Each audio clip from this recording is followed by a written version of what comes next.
Hello friends, आज मैं आपको बताऊंगा पशुओं को एंटीबायोटिक इंजेक्शन लगाना सही है या गलत।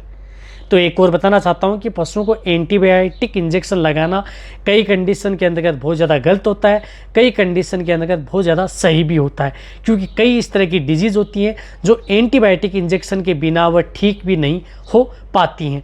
और यदि आप अपने दुधारू पशुओं को यदि एंटीबायोटिक इंजेक्शन यदि लगा देते हैं तो उससे आपको क्या दिक्कत हो सकती है, इसके बारे में आज आपको इस वीडियो के अंतर्गत डिटेल से बताया जाएगा। वीडियो को आप स्किप करके मत देखना, वीडियो को पूरी देखना। वीडियो पूरी देख लेंगे आज आपको पूरा प्रॉपर नॉलेज मिल जाएगा। कि मेरे पास इस तरह के बहुत ऐसे कमेंट्स आ रहे थे कि व्हाट्सएप पर सर एंटीबायोटिक इंजेक्शन पशुओं को लगा देंगे तो पशु में बहुत ज़्यादा दिक्कत तो नहीं हो जाएगी।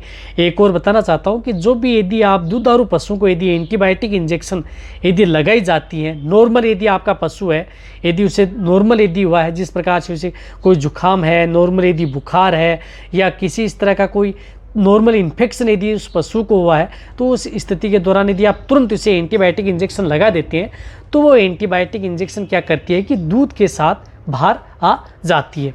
लगातार वो 4 से 5 दिन या 7 दिन तक दूध में अंदर बनी रहती है। तो उसका क्या साइड इफ़ेक्ट होता है, जैसे ही वो दूध यदि हम उसको यूज़ में लेते हैं, दूध को यूज़ में लेते हैं तो वह एंटीबायोटिक्स जो जिस बैक्टीरिया के प्रति वो लगाई गई हैं वो हमारे शरीर में चली जाती हैं। और कई बार हम जो बीमार होते हैं उस डिजीज से संबंधित या वो बैक्टीरिया जो या एंटीबायोटिक यदि हम लेते हैं तो हमारे शरीर पर वो इतना असर नहीं कर पाती है, क्योंकि हम जिस तरह की जो एंटीबायोटिक यदि पशुओं को लगाई गई थी उस तरह का एंटीबायोटिक से मिला हुआ दूध हमने पी लिया है, उसकी वजह से वो एंटीबायोटिक हमारे पर असर नहीं कर पाती हैं। तो इसमें हमारा नुकसान भी बहुत ज़्यादा देखने को मिलता है। अब ज़्यादातर जो डेयरियाँ हैं, अब जो एंटीबायोटिक जब यदि पशुओं को लग जाती हैं तो उस दूध को वो लेती ही नहीं है, उसकी जांच करवाती हैं। यदि जांच में यदि एंटीबायोटिक इंजेक्शन लगाना या एंटीबायोटिक यदि कोई इस तरह की जो पाउडर या लिक्विड यदि जो दे दिया है तो वो दूध के अंदर आ जाता है, तो उस दूध को लेती नहीं है। उससे क्या प्रभाव पड़ता है कि जो दूध है वो दही में कन्वर्ट नहीं हो पाता है। बहुत इस तरह के मैसेज आते हैं कि हमारे पशु जो बीमार था उसके बाद में हमारे पशुओं का जो दूध है वो दही में नहीं जम पाता, यानी दूध जम नहीं पाता है। तो वो होता है यदि आप उस पशु को कई इस तरह की एंटीबायोटिक होती हैं जो कि दूध को दही में कन्वर्ट नहीं होने देती हैं, क्योंकि उसमें इस तरह के बैक्टीरिया पाए जाते हैं। तो इस बात का ध्यान रखना है। यदि आपके पशु में नॉर्मल यदि इन्फेक्शन है, नॉर्मल यदि आपके पशु में इस प्रकार की यदि दिक्कत हो गई है तो उस स्थिति के दौरान आप अपने पशुओं को एंटीबायोटिक इंजेक्शन न लगवाएं। यदि आपके पशुओं का टेम्परेचर नॉर्मल है, यदि आपके पशु में मेटाबॉलिक डिजीज़ है, जिस प्रकार से यदि आपका पशु खाना पीना कम, जुगाली कम, सुस्त या इसकी वजह से है, या यदि आपके पशु में किसी तरह की यदि जिसे गोबर नहीं कर रहा है, दाने निकल रहे हैं, तो उस स्थिति के दौरान कभी भी आप अपने पशुओं को एंटीबायोटिक इंजेक्शन का प्रयोग कभी भी न करवाएं। यदि आपके पशुओं का टेम्परेचर यदि डाउन भी चला गया है तो उस स्थिति के दौरान भी आप अपने पशुओं को एंटीबायोटिक इंजेक्शन बिल्कुल भी न लगवाएं। देखो, उस स्थिति के दौरान आपको क्या करना है, जहाँ तक हो सकता है आप अपने पशुओं को इस तरह की जो टेबलेटें आती हैं उस टेबलेट से भी आप अपने पशुओं को रिकवरी ला सकते हैं बिना एंटीबायोटिक से, और बिना जो एंटीबायोटिक जो पाउडर आते हैं उसकी बिना से। इस तरह के जो पाउडर और बोलस भी आती हैं जो कि आपके पशुओं में जो दुधारू पशु हैं उनमें किसी भी तरह की आपके पशु में हानि नहीं पहुंचाती हैं। एक और बताना चाहता हूं मैं आपको, कौन से ऐसे एंटीबायोटिक इंजेक्शन भी बहुत आते हैं जो कि यदि आप दुधारू पशुओं को यदि लगा भी देते हैं तो उसमें दूध में किसी भी तरह का कोई भी परिवर्तन या दूध में कोई भी असर उन एंटीबायोटिक का नहीं रहता है। उसके बारे में यदि आपको वीडियो चाहिए तो आप नीचे जाके कमेंट में लिख सकते हैं कि कौन सी ऐसी एंटीबायोटिक आती हैं जो कि दुधारू पशुओं के लिए सेफ ही रहती हैं और दूध में किसी भी तरह की कोई दिक्कत आपके पशु में पैदा नहीं करती हैं। वो भी आपको आने वाले समय में वीडियो मिल जाएगी।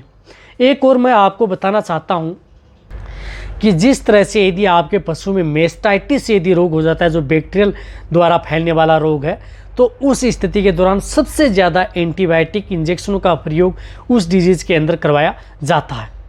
तो यदि आपके पशु में उस तरह की यदि दिक्कत यदि आपके पशु में हो गई है तो उनका इलाज लगभग इलाज पशुओं में एंटीबायोटिक्स के द्वारा भी होता है। और यदि आपके पशु में थनैला हुआ है तो उसके लिए जो कौन सा घरेलू उपचार करना चाहिए उसके बारे में मेरे चैनल पर डिटेल से वीडियो बनी हुई है। वह 1-2 ट्रीटमेंट देख करके आप अपने पशुओं को देख सकते हैं।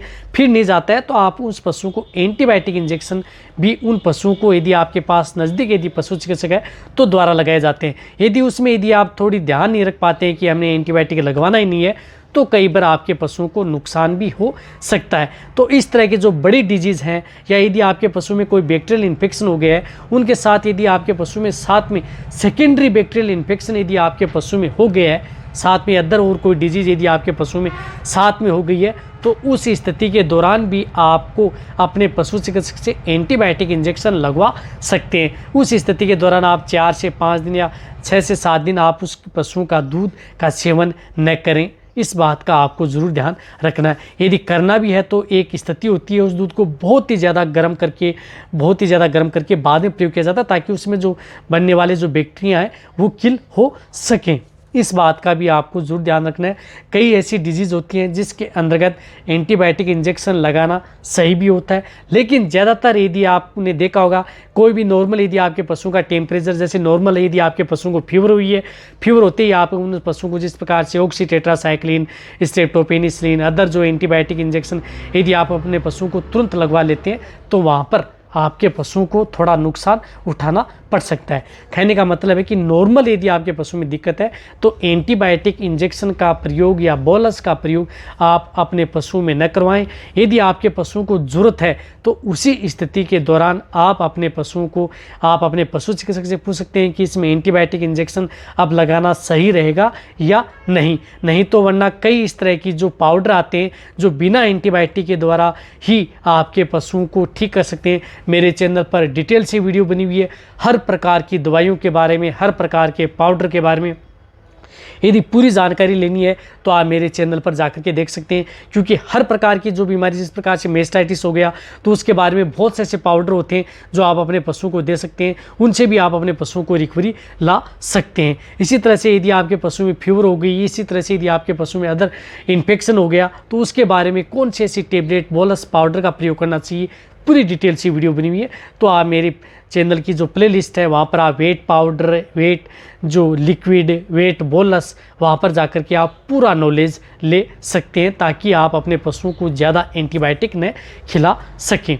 कई जगह सेफ है, कई जगह अनसेफ है। अब अच्छी तरह से आप समझ गए होंगे। वीडियो अच्छी लगी नीचे जाके कमेंट में लिखिए। मेरी वीडियो को जितना हो सकता है वेटरनरी असिस्टेंट है उनके साथ और पशुपालक हैं उनके साथ आप इस वीडियो को जितना हो सके शेयर करें, मेरी वीडियो को आप लाइक करें और जो मेरे नए चैनल हैं उनको भी आप सब्सक्राइब कर सकते हैं। वहाँ पर भी आपको समय समय पर बहुत ही अच्छी और प्रॉपर नॉलेज भरी वीडियो ऐसी मिलती रहेंगी। इसी तरह से वीडियो देखते रहें, इसी तरह से आप मेरे को प्यार देते रहें।